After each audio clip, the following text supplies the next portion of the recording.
Beach FM, locals talking to locals. Chair of the Paraparaumu Raumati Community Board, Kathy Spiers. Good morning, Kathy. Good morning, John. You've done a great job with the weather today, haven't you? Absolutely, yes, yes. We know what to do with it's the weather. Just wonderful, wonderful.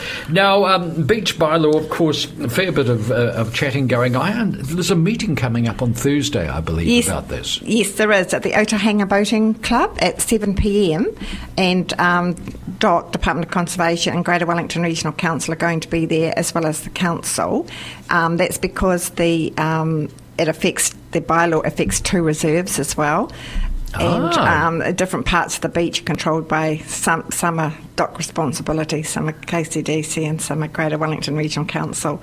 So if you want to get your head around it, please come to the meeting. And it's a shout out to the white baiters, all the white baiters out there, to come along as well, because there's been issues, as we know, down at Waikanai around older people getting out there for white baiting. So this is a really good opportunity. So he's on Thursday. Now this is a really interesting meeting, isn't it? Is this the one put on by the Waikanai Estuary Care Group? No, this is one put on by This is put on by council. This is put on by council. Yes. So there's a number of meetings going on. There is, and I mean, people might be getting, a bit, drowned out by the it's such an important issue. Absolutely, and we won't be reviewed again for another 10 years, so it is very important. Absolutely. Council's had over 1,500 replies from the survey, but only around 30% of that is from Paraparaumu Raumati. So Brandy and I were out at the businesses at Raumati Beach yesterday promoting it as well. So, we'd like to see more from the Paraparaumu Raumati ward people. It's around, vehicles on beaches, horses, and just the beach bylaw in general of how you would like to see it, the bylaw written. So it won't be completed till September, so there's still a few processes to go through. It interests me when you talk about the council, the regional council and DOC being involved in this. That's right. This kind of split or shared responsibility. That's right. Is there ever a situation where there's a bit of finger pointing going on? Well, I'm not sure, but you see, with cars on the beach as well, because it's a road, only police can give tickets. So there's that as well. So there's police involved? Yes. So it's quite a tangled web, really, but it's just, I guess, that I don't know how much responsibility Greater Wellington Regional Council have taken in their part of the beach, or how much DOC takes responsibility, or if they just leave it up to the council.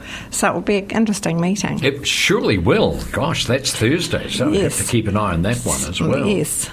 Now, you were mentioned last time that you had a presentation from the Community Patrol. Yes, they came along. It was really, really interesting.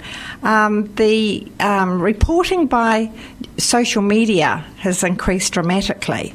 So the plea was for people, before they put issues of crime on Facebook, if they would please ring the police first.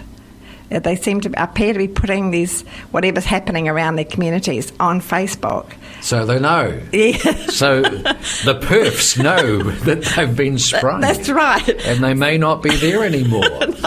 So please ring the police first. 0800 555 111. What a brilliant idea. Ring the police first. Who would have thought of that? That's right. And the Beach Patrol, they don't just, they go, this one in Paraparaumu is from the Waikanai River to Fisherman's Table, but they don't drive around the streets all the time. They give them specific spots. I think they work with the police, and police lets them know where to go. But they're after, and they do go down on the beach as well in the evenings. Did ask what they saw down the beach, but they couldn't say it at the meeting. Indeed. And, of course, there is that kind of confidentiality that's required. But what I'm impressed, Les and his crew, they've got a very efficient operation. They're extraordinarily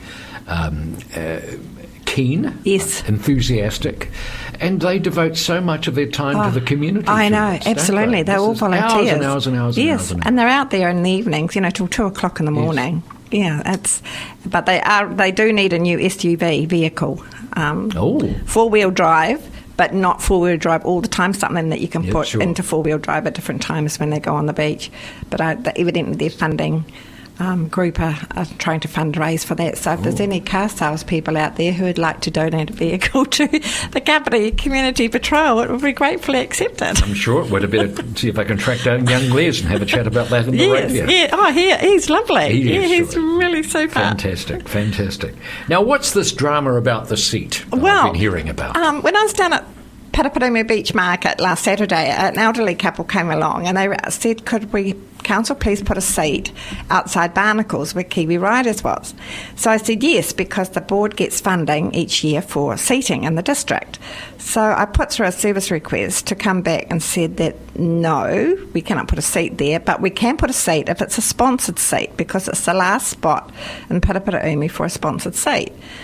But I'm not happy with it, so I'm following it through. I haven't got back to the couple yet, but it just seems, I said, what's the difference between McLean Park having free seats and across the road, because they're both reserves.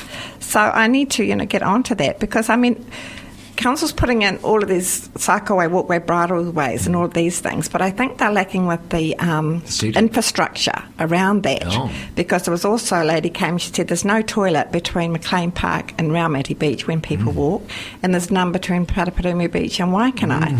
So it's almost like there's no thought given around the seating and the other infrastructure that goes around that. Indeed.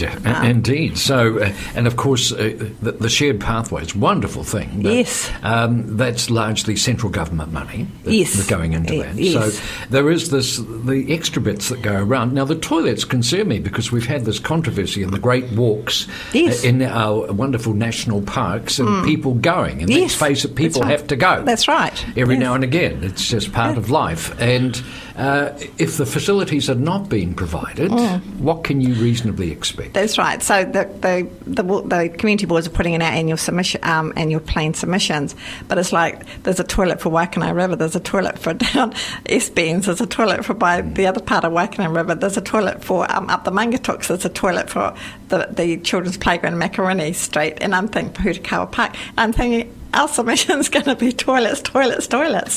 But if they need to be put in, they need to be put in. Obviously. Well, we do have this wonderful new network where people can cycle, where people can walk, and I think it's wonderful. I think it's one of the best things that's happened in this area in the last few years. However, it does have to be supported. I know my great-grandson, he's 4, and his parents were taking him for a walk, and he wanted to go to the toilet along the river and he wanted to go to the toilet, and so his mum said, just go in the trees. Anyway, he went to kindy the next day, and what did he do? go in the tree, and the teacher said, this is not how you do it. So it's about teaching our young people too. Absolutely. What can you reasonably expect? Kathy, thank you so much for joining us. Just a delight to see you. 106.3 Beach FM.